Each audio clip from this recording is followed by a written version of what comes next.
Hello everyone, isang mainit na hapon po sa inyong lahat and happy Saturday po. Ayan, so itong ating lulutuin guys ay walang iba kundi itong ating pansit bato na napakasarap and yung ating biko rin na napakasarap.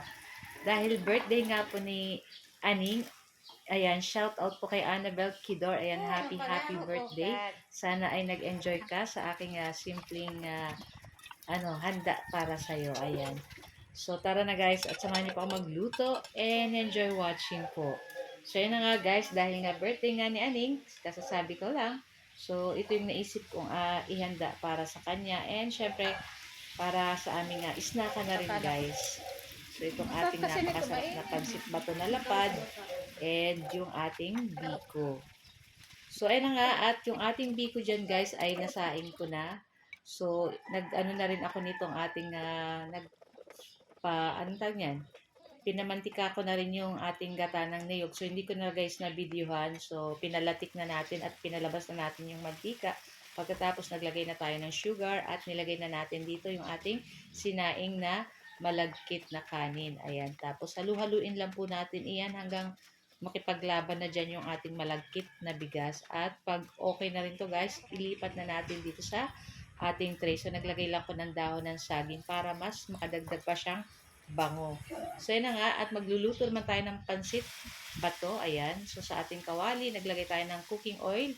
At pag mainit na, ay ilagay natin itong ating pork. Samputsahin lang po natin iyan. And takpan natin hanggang mag-color brown. Ayan. Siyempre, tumatalsik po yung mantika. Kaya naman, naglalagay tayo ng takip. Tapos, ayun na nga guys, magisa na tayo ng bawang at sibuyas.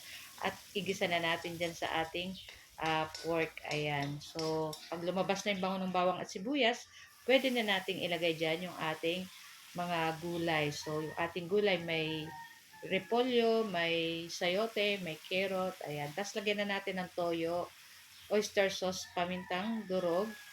Ayan. Tapos, halu-haluin natin. So, tatakpan lang natin guys para malanta yung ating gulay at after ilang minuto, ayan, so medyo lanta na yung ating gulay. Wag natin masyadong lutuin yung ating gulay, ayan, half cook lang. Tapos alisin na natin at lagay natin sa plato, set aside natin dun sa ating kawali, wag na natin hugasan, maglagay tayo ng tubig, lagay tayo ng soy sauce or oyster sauce, 1/4 cube at pamintang durog, ayan. Tapos hintayin lang natin guys kumulo at pag kumulo na guys, ayan, maglalagay po tayo dito ng slurry. Ayan, para maglapot po yung sabaw nitong ating pansit.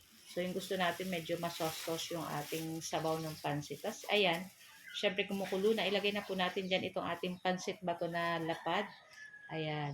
Tapos, madali lang naman to guys, maluto pag nilagay mo na kulong-kulo. Ilang minuto lang ay luto na rin yan guys. Kaya pwede na rin natin ilagay dyan yung ating gulay. Ayan.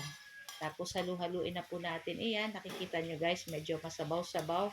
Tamang-tama po yung pakalagay natin ng tubig. Ayan, masosi. Kaya masarap pong kainin ito ay mainit pa. Tapos syempre, lalagyan nyo ng suka pag kinakain nyo. O, diba? Sobrang sarap niyan guys. So guys, ayan, ito lang ating video today. Thank you for watching. Bye! Ciao!